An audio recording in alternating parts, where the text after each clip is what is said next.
A while ago I made a video about the men that went diving into a reactor during the Chernobyl meltdown to open a valve in order to prevent a more significant disaster.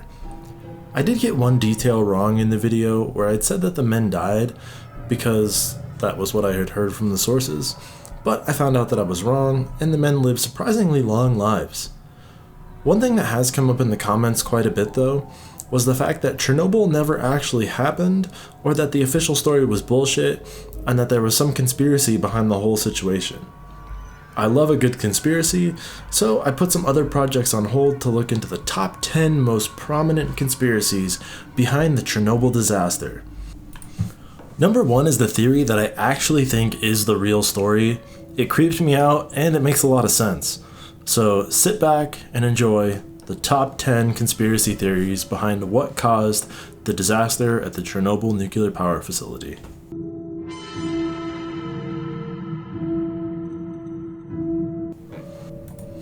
While the Soviet Union was against any sort of formal religion, as the only acceptable god was the state, many Russians and Ukrainians are Orthodox Christians, and so biblical prophecies can easily be applied to significant events by the people living in those regions.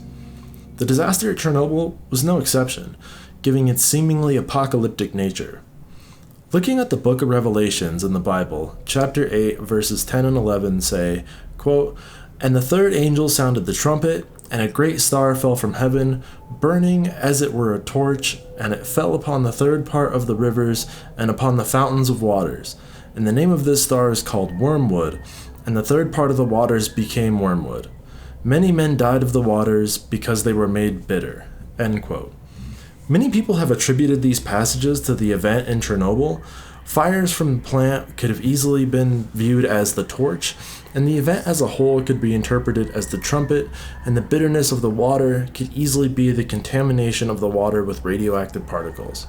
Some of the people pushing this theory have stated that the Russian word for wormwood is Chernobyl, but according to any translator, this was clearly not accurate. Maybe it's a slang term, but I doubt it. Lastly, an artist made a sculpture to honor all the first responders that lost their lives in the disaster.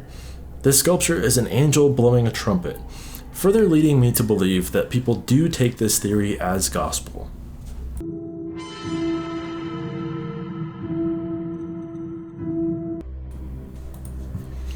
There are a lot of insane cults in the world, and there's a current cult of people who think that they are the last generation. Not because the world's going to end, but because they are indeed immortal. While this cult may not be responsible for the disaster in Chernobyl, their leader went to the city after the disaster to intentionally expose himself to radiation. Some versions of the story say that the leader had engaged in some sabotage that ultimately caused this event, but those are simply stories. These, quote, immortals are currently living on a small island in Greece called Kvados, and they are busy conducting bizarre experiments. Many Greek locals think these people are secretly working for the KGB or the CIA on clandestine projects. This theory is further legitimized when you consider many of the people in this commune hold high-level scientific degrees from prestigious European universities. These people are trying to ensure their mortality, and even trying to unlock the secrets of the ancient Greeks. The commune has even made a pyramid and a temple to the ancient Greek god Apollo. Either way, their leader is a proper wise man who attributes his success against the massive dose of radiation to eating the food that he grew himself and drinking copious amounts of vodka. Truly a modern-day sage.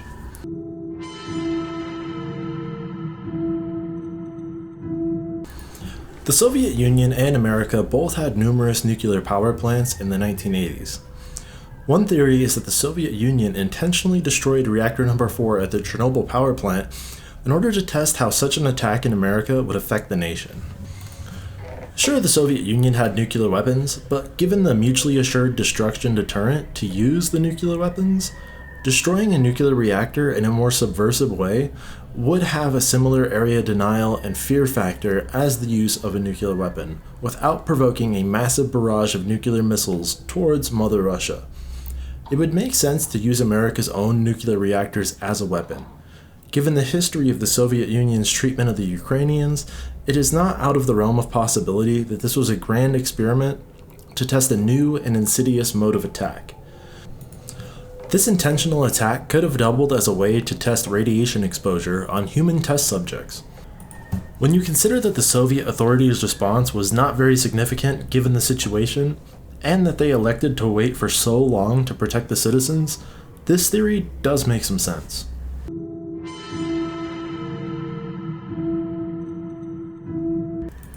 While northern Ukraine isn't known for its tectonic activity, Fukushima has shown the world how damning an earthquake can be when it hits an unprepared nuclear power facility. What makes this theory uniquely terrifying is that the main proponent of it is a scientist of the Russian Academy of Sciences called E. Barkovsky. Barkovsky was able to demonstrate that there was a small earthquake on April 26, which set the events in motion to cause the reactor to fail. Data shows that there was a seismic event during the disaster. Opponents of this theory state that this was from the explosion, while proponents of the theory say that there is evidence that a seismic event occurred a short time before the reactor exploded. The earthquake theory is one of the more probable theories in this list, but what I doubt here is that the Soviet Union would have much rather blamed a natural event than claim that this event was caused by the failures of their comrades.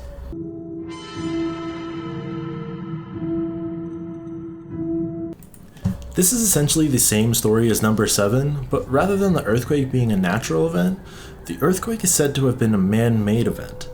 There are endless conspiracy theories stating that the US does have earthquake weapons such as HARP, and in this theory, the proponents think that some CIA operatives laid a small or tactical nuclear weapon along a fault line, and the subsequent explosion will cause the fault to slip and create an earthquake.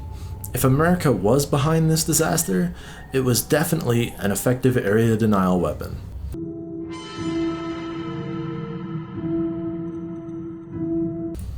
Was it aliens? That weird dude from Ancient Aliens with the crazy hair would probably say yes. Many proponents of this idea say that yes, aliens were involved, but their actions were benevolent rather than malicious.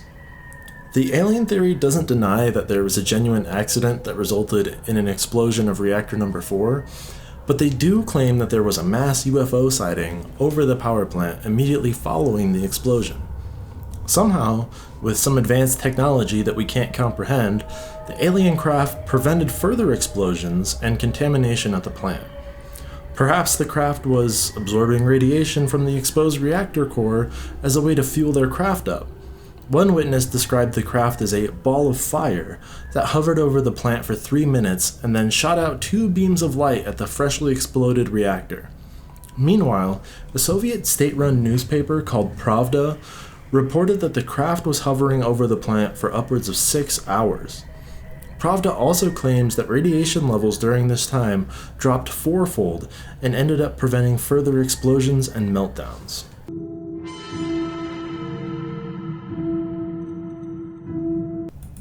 There are numerous stories of the Mothman, which is said to be an omen of disaster.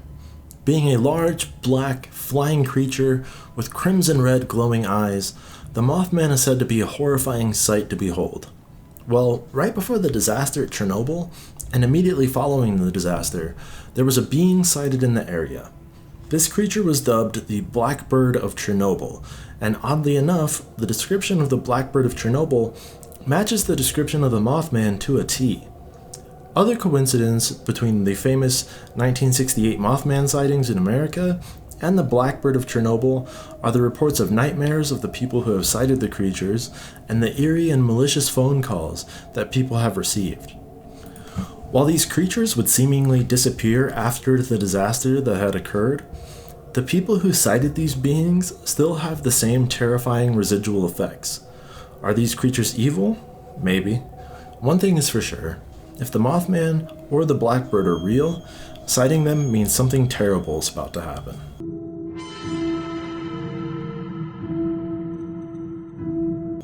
The Duga 3 radar station was supposed to be top secret, but I find this hard to believe as it is massive. Duga 3 also caused interference on many radio waves all over the world.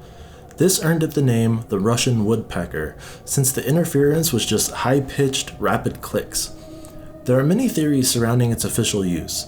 The most tame is that it was an early warning system for ballistic missiles. Stranger theories are that it was a part of a Soviet mind control program trying to affect people via radios and TVs. The prominent theories regarding Duga 3 is that the radar station took so much power that it eventually overloaded the Chernobyl power plant, causing the power surge that destroyed the reactor during a safety check. The other theory is that Duga 3 was such a massive and expensive failure that the accident at Chernobyl was intentionally overblown in the media to cover up the failed radar experiment.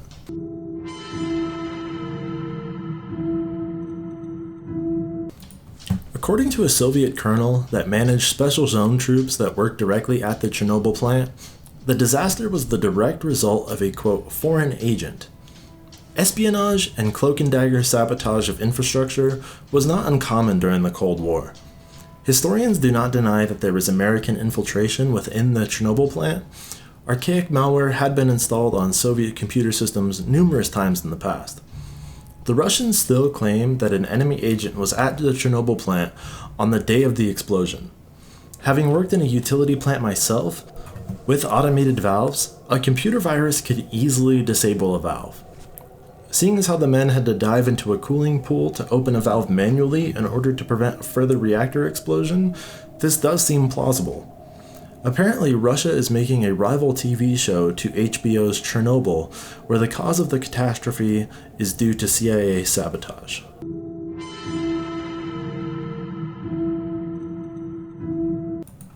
When nuclear power is mentioned, most people have a negative connotation in their minds. Most people think of disasters like Chernobyl. Never mind that nuclear power has the same life cycle emissions as solar and wind energy, but nuclear can actually replace oil and gas in most instances, unlike solar and wind.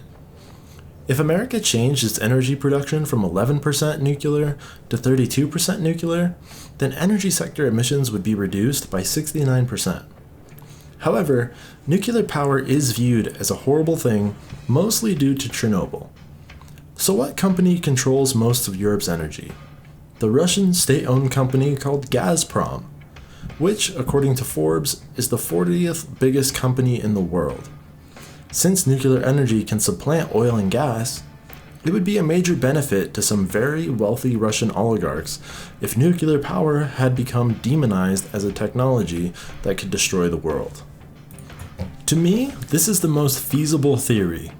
Well, just look at the state of Gazprom today. Gazprom supplies an insane amount of energy to the rest of Europe. Germany has shut down all their nuclear power facilities, and the Russian-German gas pipeline was built in 2011, which is further lining Gazprom's pockets. Looks like Putin has Europe's balls in a vice when it comes to energy sources. Nuclear power could free Europe from the vodka-soaked fingers of Russia, but they are all scared to increase their nuclear power efforts because of the incident at Chernobyl. I am actually starting to believe this theory. The Soviet Union starved millions of Ukrainians intentionally in the Holodomor, so intentionally sabotaging a reactor for some of the richest people in the world to gain more power, is that really unbelievable? Seems the KGB sabotaging a nuclear power plant would be very feasible for those in charge to do physically and ethically. After all, Europe's reliance on Russia's energy is showing no signs of stopping. Sabotaging Chernobyl could have earned Gazprom billions of dollars. And when that much money is involved in anything, I don't rule anything out. Thank you all very much for watching, and hopefully you found this video interesting. I sure did. Let me know which theory you think is most plausible down in the comments, and I will see you all next time.